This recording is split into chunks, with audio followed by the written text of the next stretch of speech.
They said he died in the first wave. Then this letter arrived, 78 years later. June 6, 1944, Omaha Beach. The tide is rising. The sand is soaked in blood. Thousands of men are running toward machine guns. Most won't survive 10 seconds. One of them, a 21-year-old from Ohio, is listed as killed in action by noon. But 11 days later, he wrote this letter, and no one ever sent it. James Robert Miller wasn't famous. He wasn't an officer. He didn't win medals. But he was real.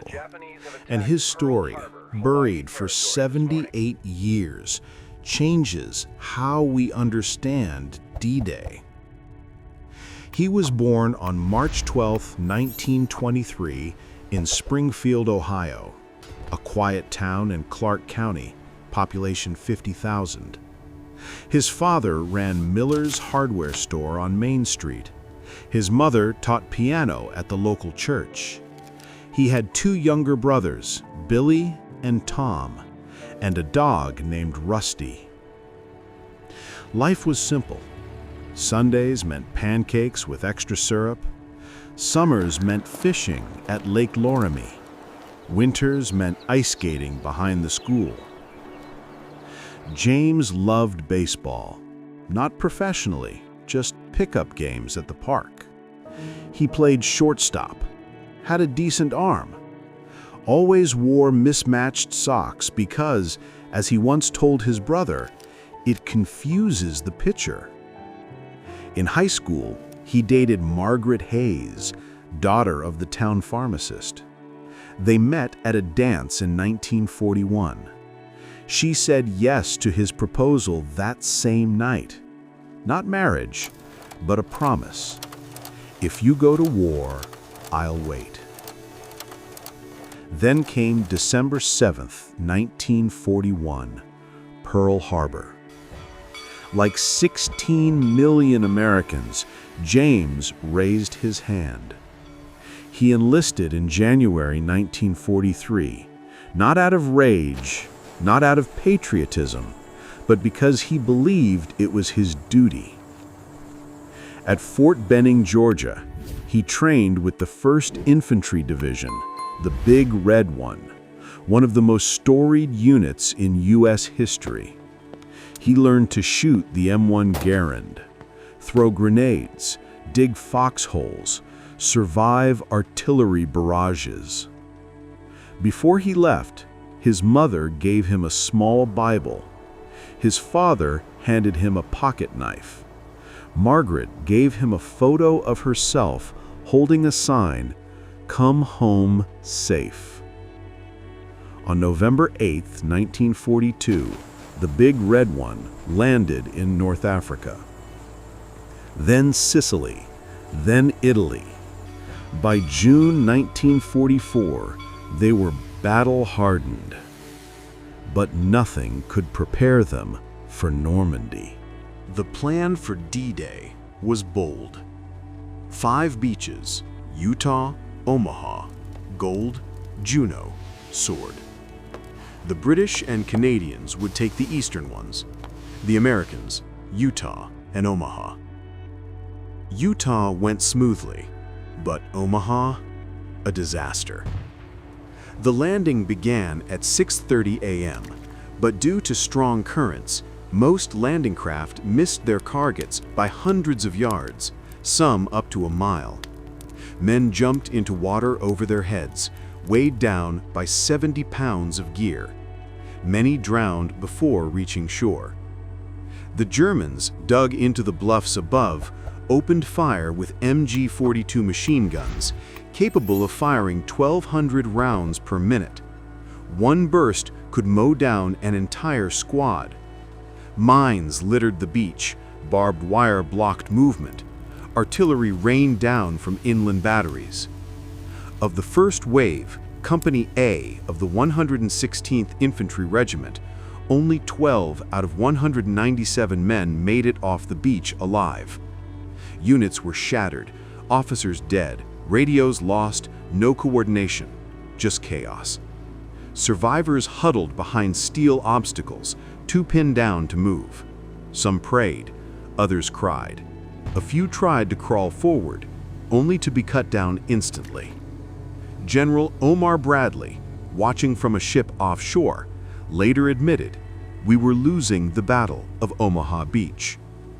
It wasn't until midday that things turned, thanks to naval gunfire, sheer courage, and small groups of NCOs who took command when officers fell. But by then, the cost was staggering. Over 2,400 American casualties on Omaha alone, nearly 1,000 dead. Among them, Private James R. Miller, or so everyone thought. New evidence uncovered in 2022 proves James didn't die on D-Day. His unit, part of the 16th Infantry Regiment, pushed inland after the beach was secured. They fought through the bocage, dense hedgerows that turned every field into a death trap. Combat reports show James was still active on June 10th.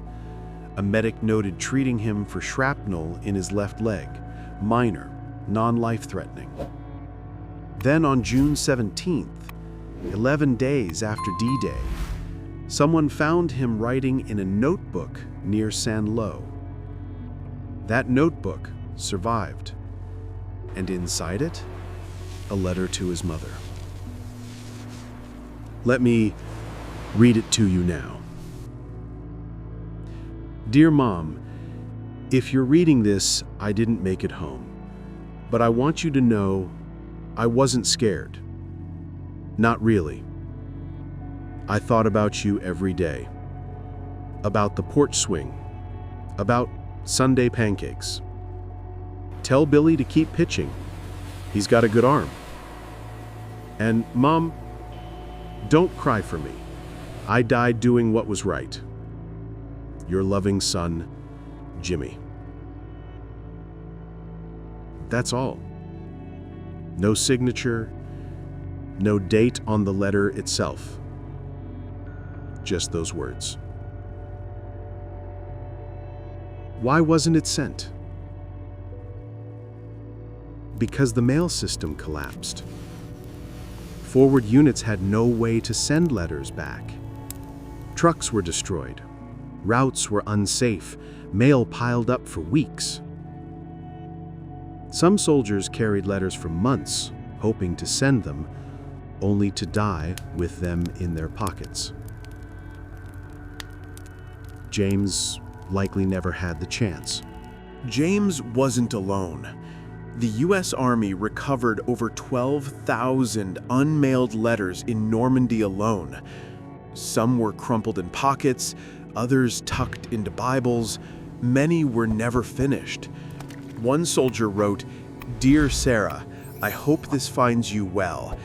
The sky here is gray, just like back home when..." and stopped. He died the next day. Another, "Mom, I'm sorry I broke the lawnmower. Tell Dad I'm proud of him." These weren't battlefield reports. They were messages from boys who wanted to say, "I'm okay. I miss you. Don't forget me." In 2019, the Library of Congress launched the Letters Never Sent project, digitizing thousands of these notes. One veteran, interviewed at age 97, said, "I wrote to my wife every week, but only 3 letters ever reached her. The rest lost, burned, forgotten." We remember D-Day as a victory, and it was, but we forget the silence that followed, the letters that never arrived, the voices that faded into history. James's letter isn't special because it survived. It's special because it reminds us these men weren't just soldiers. They were sons, brothers, lovers, and they deserved to be heard. The letter was found in 2022, not in France, but in an attic in Springfield, Ohio. James's grandson, David Miller, was cleaning out his father's house after his passing. Inside a rusted metal box, wrapped in oilcloth, he found a notebook, dog tags, a photo of Margaret, and the letter. He didn't know his grandfather had written it. No one did. He contacted the National Archives. Experts verified the handwriting against James's enlistment form. They matched. The letter was added to the Veterans History Project, catalog number VHP/2022/Miller-JR/0001. But why does this matter today? Because memory is fragile. Every year, another 1,000 World War II veterans pass away. By 2030, there may be none left. And if we don't preserve their stories, not just the battles, but the moments between them, we lose something irreplaceable. Schools teach D-Day as a military operation, but they rarely teach the human cost. The boy who worried about his little brother's baseball game, the man who wrote "Don't cry for me" while bleeding out in a field. This letter forces us to see war differently, not as strategy, not as glory, but as sacrifice, personal, intimate, devastating. So here's my question to you. Do you have a story like this in your family? A photo, a letter, a medal, a memory passed down in whispers. Don't let it disappear. Scan it, record it, upload it to the Library of Congress Veterans History Project. Share it with your kids. Because history isn't just in books. It's in attics, in shoeboxes, in old envelopes. James Miller's letter survived 78 years, not because it was important, but because someone saved it. You could be that someone for your family. This is our way of saying, we remember. James R. Miller, 1st Infantry Division. Born March 12, 1923. Missing in action, June 19, 1944. Presumed dead. Loved pancakes. Hated onions. Promised to come home. He didn't, but his words did. If you want more true stories of courage, survival, and the forgotten voices of World War II, subscribe to this channel. Every story we tell keeps another name from being lost to history. Thank you for watching, and remember, some miracles happen so they can be shared.